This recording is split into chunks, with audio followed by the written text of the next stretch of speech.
कुमारी शैलजा जी,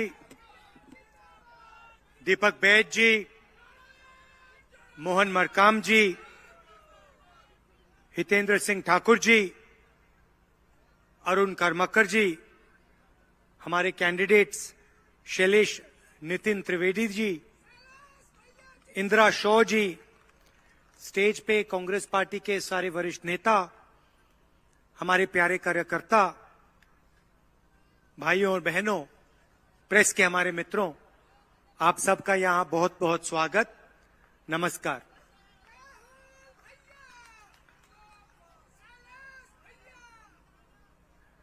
वीर नारायण सिंह जी की जन्मभूमि है, गुरु घासीदास कबीर जी की कर्मभूमि है। यहां आकर आज मुझे बहुत खुशी हो रही है।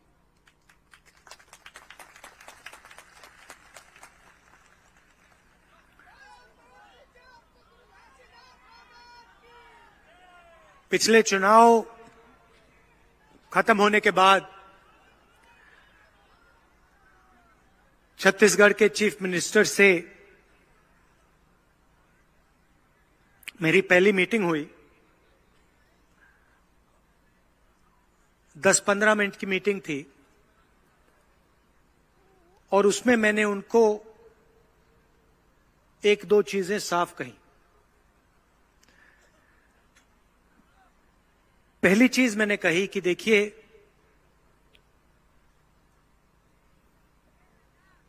आज से पहले यहां बीजेपी की सरकार थी और उन्होंने पूरा का पूरा जो काम किया वो अरबपतियों के लिए, अदानी के लिए, बड़े बड़े कॉन्ट्रैक्टर्स के लिए किया था और बहुत सारा पैसा उन्होंने छत्तीसगढ़ के किसानों से, मजदूरों से, युवाओं से, छोटे दुकानदारों से छीनकर अदानी जैसे बड़े बड़े उद्योगपतियों को दिया। आपकी जो खदान थी उसमें से पैसे लिया, बिजली के बिल से पैसा लिया, किसान बीमा योजना से पैसा लिया। तो मैंने चीफ मिनिस्टर से कहा कि देखिए, जितना पैसा इन्होंने पिछले 5 साल गरीब जनता से लिया है, उतना ही पैसा आपकी सरकार को गरीब जनता की जेब में वापस डालना होगा। ये पहली बात मैंने उनको कही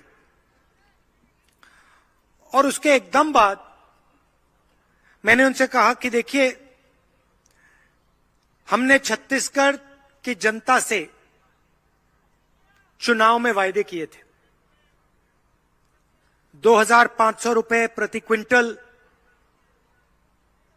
धान के लिए देने का, कर्जा माफी करने का, तेंदुपत्ता का 4,000 रुपए रेट देने का, ये हमने वायदे किए थे और छत्तीसगढ़ की जनता ने हमारे ऊपर भरोसा किया और दिल से कांग्रेस पार्टी को वोट दिया। इसीलिए मैंने उनसे कहा कि इसीलिए हमने जो वायदे किए हैं उनको आप एकदम 1 साल बाद नहीं, 6 महीने बाद नहीं, उनको आप एकदम कानून में बना दीजिए। और 2 घंटे के अंदर छत्तीसगढ़ की सरकार ने 10,000 करोड़ रुपए किसानों का कर्जा माफ 2 घंटे के अंदर हमने कर दिया। चीफ मिनिस्टर ने कागज पे साइन किया और एक बहुत भारी बोझ जो किसानों के कंधों पर था, किसी को दिखता नहीं था मगर था, एक सिग्नेचर ने उस बोझ को हमेशा के लिए उतार दिया। उसके बाद जब भी छत्तीसगढ़ में किसान धान खरीदता है, सीधा उसको 2,500 रुपए कम से कम मिलते हैं। भाइयों और बहनों, छत्तीसगढ़ में धान के लिए देश में सबसे ज्यादा पैसा मिलता है। नंबर 1 पे है छत्तीसगढ़। हम वहां नहीं रुके। कुछ देर बाद चीफ मिनिस्टर से बात हुई और मैंने उनको याद दिलाया कि हमने 2014 में नेशनल जो कैंपेन था उसमें न्याय योजना का वायदा किया था और हमें ऐसी एक योजना छत्तीसगढ़ के किसानों के लिए शुरू कर देनी चाहिए। कुछ ही दिनों में छत्तीसगढ़ के चीफ मिनिस्टर ने मुझे फोन करके कहा, राहुल जी, हमने निर्णय ले लिया है, 23,000 करोड़ रुपए 26 लाख किसानों के बैंक अकाउंट में हम डाल रहे हैं। और फिर उन्होंने मुझसे एक और बात कही कि राहुल जी, हमने किसानों के लिए इतना काम किया, अब हम मजदूरों के बैंक अकाउंट में हर साल 7,000 रुपए डाल रहे हैं। यह सब हमने किया। आप जानते हो, मैं जानता हूं, बीजेपी के नेता जानते हैं। हमने छत्तीसगढ़ में इंग्लिश मीडियम स्कूल का जाल बिछा दिया। 380 स्वामी आत्मानंद स्कूल कोने कोने में हमने खोल दिए। अभी पिछली मीटिंग के बाद मुझे बहुत खुशी हुई। पिछली मीटिंग के बाद सड़क से निकल रहा था, घर के सामने 2-3 बच्चे खड़े थे। मैंने गाड़ी रोकी, बच्चों से बात की। छोटी सी लड़की थी, मैंने उससे पूछा, भाई क्या हो रहा है, क्या पढ़ रही हो? मुझे कहती है, राहुल जी, मैं स्वामी आत्मानंद स्कूल में अंग्रेजी पढ़ रही हूं।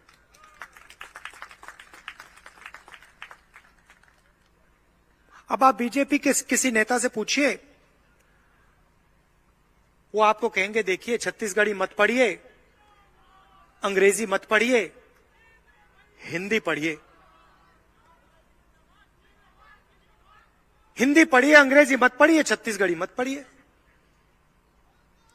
मगर अगर आप उनसे पूछें कि भाई, आप कह रहे हो कि हमें अंग्रेजी नहीं पढ़नी चाहिए, एक बात बताओ, आपके बच्चे कहां पढ़ते हैं? तो वो आपको जवाब देंगे, हमारे बच्चे तो इंग्लिश मीडियम में पढ़ते हैं। उनके बच्चे इंग्लिश मीडियम में पढ़ते हैं, मगर वो आपको अंग्रेजी नहीं सिखाना चाहते। वो चाहते हैं कि गरीब लोग अंग्रेजी ना सीखें, उनके बच्चे अंग्रेजी सीखें, कॉल सेंटर में वो काम करें, आईटी का काम वो करें, लाखों रुपए की सैलरी वो ले जाएं, आप ना ले जाओ। हम कहते नहीं, हिंदी सीखो, छत्तीसगढ़ी सीखो, अंग्रेजी सीखो। छत्तीसगढ़ी छत्तीसगढ़ में बात करने के लिए, हिंदी उत्तर प्रदेश, बिहार, मध्य प्रदेश में बात करने के लिए, और किसी विदेशी व्यक्ति से बात करनी हो, विदेश जाना हो, बड़ा सपना देखना हो, तो अंग्रेजी। यह सोच में फर्क है। अब मैं आपको बताता हूं, चीफ मिनिस्टर से मेरी बात हुई, कुछ दिन पहले बात हुई, और मैंने उनसे कहा, बघेल जी, हमने अब किसानों की जो नींव है वो मजबूत कर दी है। किसानों को हमने गारंटी दी है कि जेब में पैसा आ रहा है, धान के लिए सही रेट मिलता है, कर्जा उतर गया है। अब हमें अगले लेवल पे जाना है। अगला लेवल क्या है?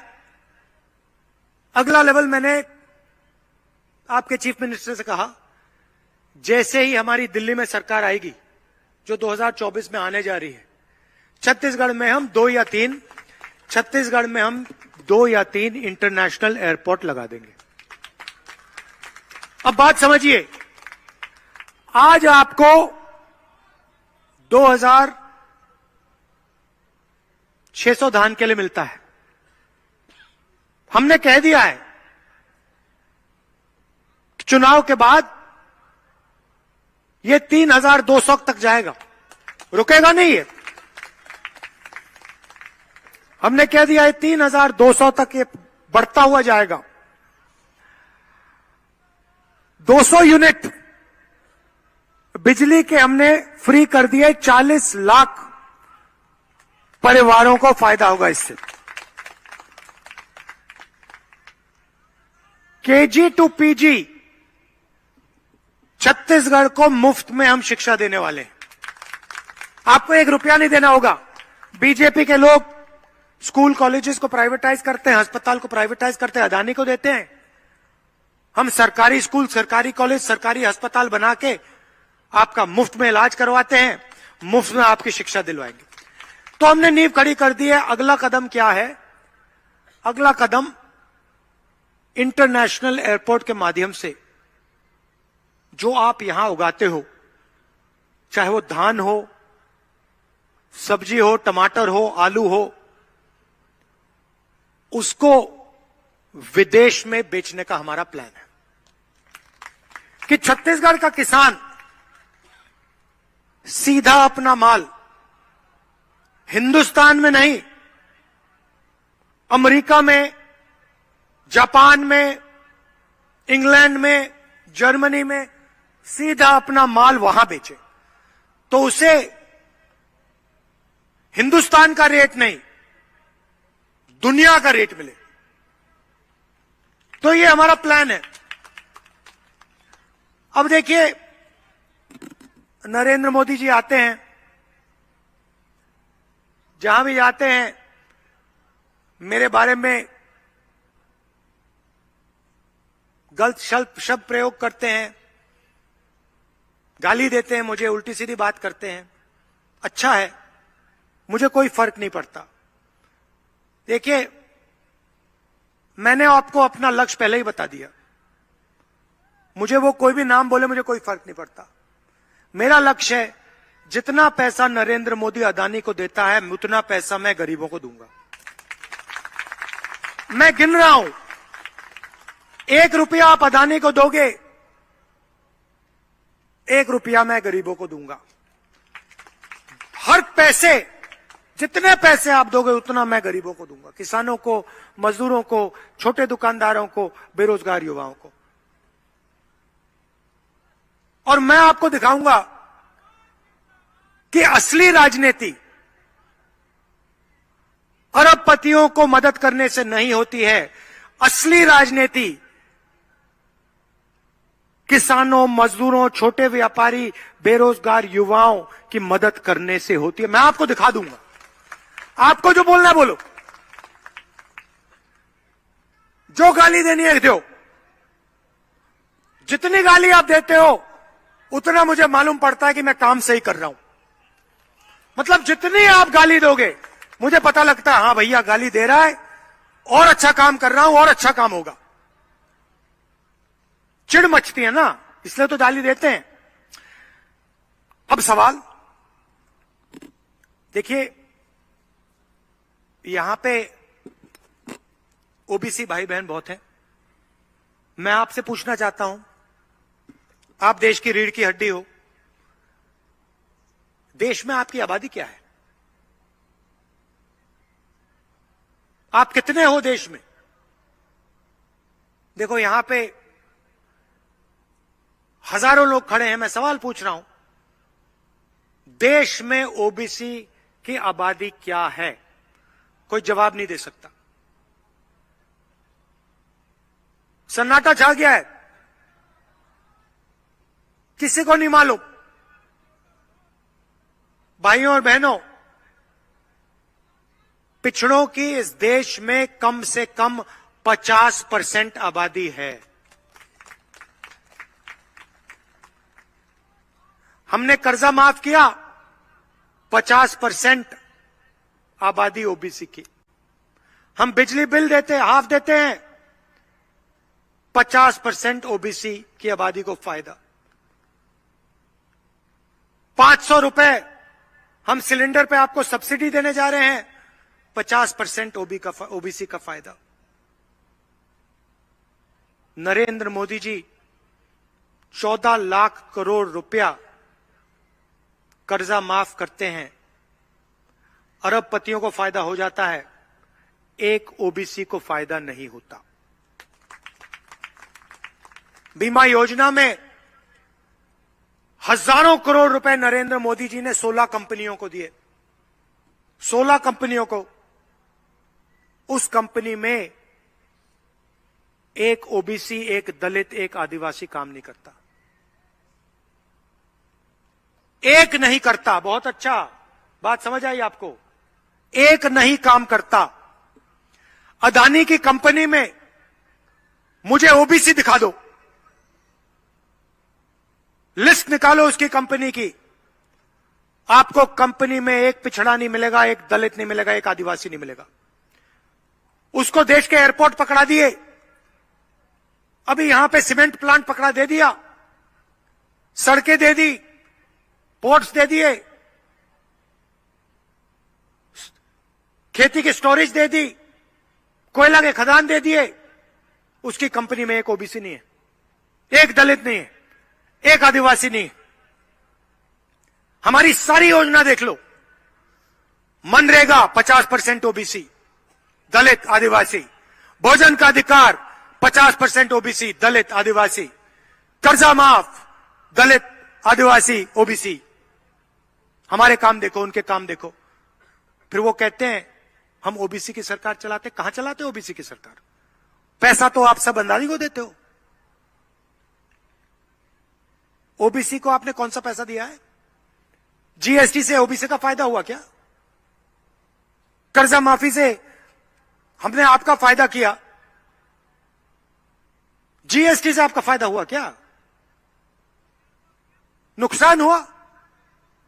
तो जब मैंने जाति जनगणना की बात शुरू की, जब मैंने सवाल पूछना शुरू किया कि भैया हिंदुस्तान में ओबीसी की आबादी कितनी है, उस दिन से नरेंद्र मोदी जी मुझे गाली देना शुरू कर दिए। हर रोज नई गाली। पहले कहते थे मैं ओबीसी हूं, मैंने जाति जनगणना की बात की, अब कहते हैं भैया हिंदुस्तान में कोई जात नहीं है, सिर्फ गरीब है। अच्छा, कोई जात नहीं है, सिर्फ गरीब है, तो फिर आप ओबीसी कैसे बन गए? आप कौन हो फिर? आप हवाई जहाज में उड़ते हो, 12,000 करोड़ रुपए का हवाई जहाज है, 10-12 करोड़ रुपए की गाड़ी में घूमते हो, करोड़ों रुपए का सूट पहनते हो। आपने कभी मोदी जी को 2 दिन एक कपड़ा पहनते हुए देखा है? कभी देखा है? एक ही सूट 2 दिन के लिए पहना कभी देखा आपने? मेरी एक ही चलती है शर्ट।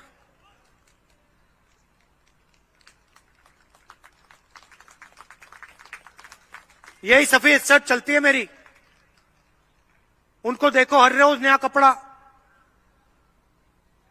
कभी सूट पहनेंगे, कभी शॉल पहनेंगे, अचकन पहनेंगे, काले चश्मे पहनेंगे, हवाई जहाज में उड़ेंगे। मगर जब ओबीसी को मदद करने की जरूरत आई, जब समय आया, दिखा देंगे। चुनाव का समय है,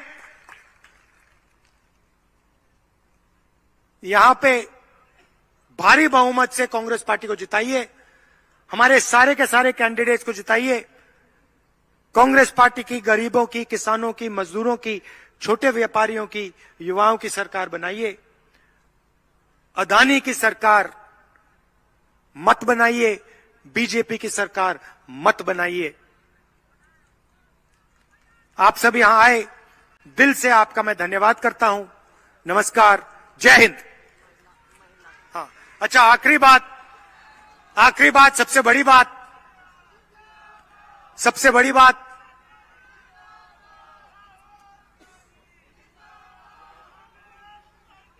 गृह लक्ष्मी योजना, नाम सुना है आपने?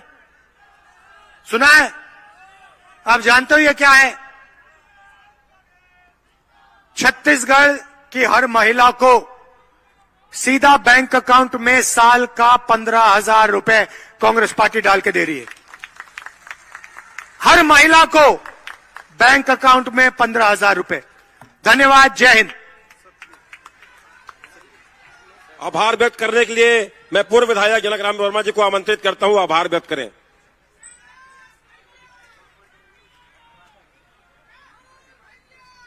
भारत माता की, कांग्रेस पार्टी।